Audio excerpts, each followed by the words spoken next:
الحمد لله رب العالمين والصلاة والسلام على خاتم النبیین و خاتم المعصومین اما بعد۔ آج ہم ایک انتہائی اہم اسلامی اصول پر بات کرنے والے ہیں جو کہ ہمارے عدالتی نظام اور روزمرہ زندگی میں حق و انصاف کے لیے بہت ضروری ہے۔ یہ اصول ہے البینۃ علی المدعی والیمین علی المدعی۔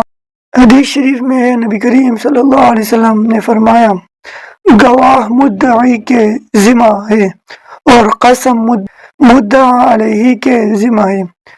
یہ حدیث شریف ہمیں بتاتی ہے کہ جب کوئی شخص کسی پر دعویٰ کرتا ہے تو دعویٰ کرنے والے کو اپنے دعوے کی ثبوت پیش کرنا ضروری ہے، اور جس پر دعویٰ کیا گیا ہے اگر وہ اپنا حق کو ثابت کرنا چاہے تو اسے قسم کہانی ہوگی۔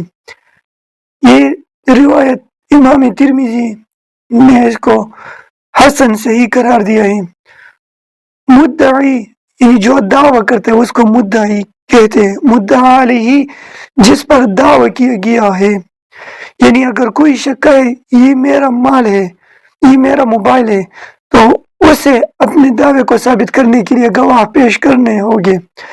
اگر مدعا علیہ اس دعوے کو قبول نہ کرے تو اپنی بات کو ثابت کرنے کے لیے قسم کہنا ہوگی۔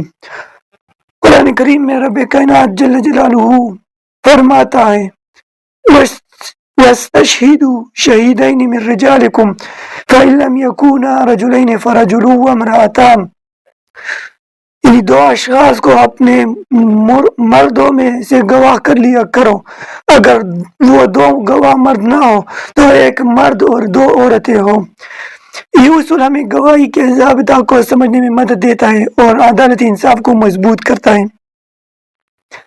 روزمرہ زندگی میں اس کا اطلاق عدالتی میں دعویٰ یا شکایت کرتے وقت کاروباری لین دین میں شفافیت کے لیے، آپس کے اختلافات میں حقائق واضح کرنے کے لیے۔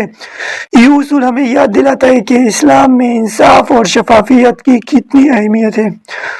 دوستو، آج ہم نے سیکھا کہ گواہ مدعی کے ذمہ ہے اور قسم مدعا علیہ کے ذمہ ہے۔ یہ نہ صرف عدالتی اصول ہے بلکہ ہماری روزمرہ زندگی میں بھی انصاف اور حق کو پہچاننے کی تعلیم دیتا ہے۔ اگر عدالتیں صرف اس ایک روایت پر بھی عمل کیا جائے تو سب جھگڑے صرف ایک دن میں بھی ختم کیے جا سکتے ہیں۔ اگر آپ کو یہ ویڈیو پسند آئے تو لائک کریں، سبسکرائب کریں اور اپنے دوستوں کے ساتھ ضرور شیئر کریں تاکہ سب اسلام کے عدالتی اصول جان سکیں۔